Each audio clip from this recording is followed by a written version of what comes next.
ഒരുപാട് മനുഷ്യർ കടന്നു വന്ന് നിൽക്കുകയാണ് ഇപ്പോൾ ഈ മേപ്പാടി സ്കൂളിൽ ഈ താൽക്കാലിക ക്യാമ്പിൽ. അതിലൊരാളാണ് നമ്മുടെ രമേശ്.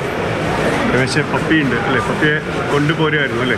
നമ്മളെല്ലാം നഷ്ടപ്പെടുമ്പോഴും നമ്മളൊരു കൂടപ്പുറപ്പിനെ പോലെ കണ്ടിരുന്ന ഈ പപ്പി സംരക്ഷിക്കുക എന്നുള്ളതായിരുന്നു. ഫസ്റ്റത്തെ ഒരു 130, 145 ഒക്കെ ആകുമ്പോഴാണ് ഫസ്റ്റ് മുണ്ടക്കൈ എന്ന് പറഞ്ഞ സ്ഥലത്താണ് ഉരുൾപൊട്ടി നമ്മൾ അറിയുന്നത്. മുണ്ടക്കൈയിലാണ് ഉരുൾ പൊട്ടിയപ്പോഴും വീടുകളോ അല്ലെങ്കിൽ നാശനഷ്ടങ്ങളോ ഒന്നും ഉണ്ടാവില്ല, ആളുകളൊന്നും പോകാൻ ചാൻസ് ഇല്ല എന്നുള്ളൊരു തീരുമാനമായിരുന്നു. പക്ഷെ അങ്ങനെയൊക്കെ ഈ വീട്ടുകാരും എന്ന് വെച്ചാൽ 8ഓളം വരുന്ന ഈ കുടുംബത്തിൻ്റെ കൂടെ ഞങ്ങളൊരു അംഗമായി. ഞങ്ങൾ 12 പേര്, മക്കളടക്കം 12 പേര്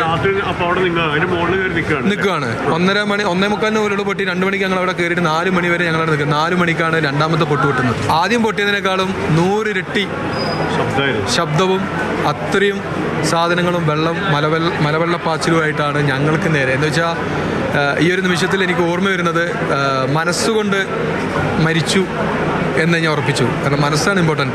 മനസ്സുകൊണ്ട് ഞങ്ങൾ മരിച്ചു, ശരീരം മാത്രമേ ഉള്ളൂ എന്നുള്ള ധാരണ മാത്രമേ ഉണ്ടായിരുന്നുള്ളൂ. സോ ആരുടെയോ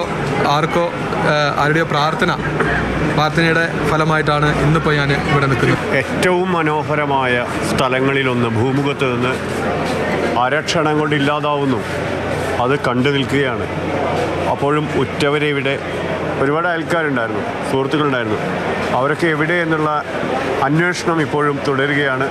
വരും ദിവസങ്ങളിൽ അതിന് ഉത്തരം കിട്ടും എന്നുള്ള പ്രാർത്ഥനയോടെയാണ് രമേശിനെ പോലുള്ള ഒരുപാട് പേർ ഈ താൽക്കാലിക ക്യാമ്പുകളിൽ ഈ മഴയിലേക്ക്, ഈ തണുപ്പിലേക്ക് വന്നു നിൽക്കുന്നത്.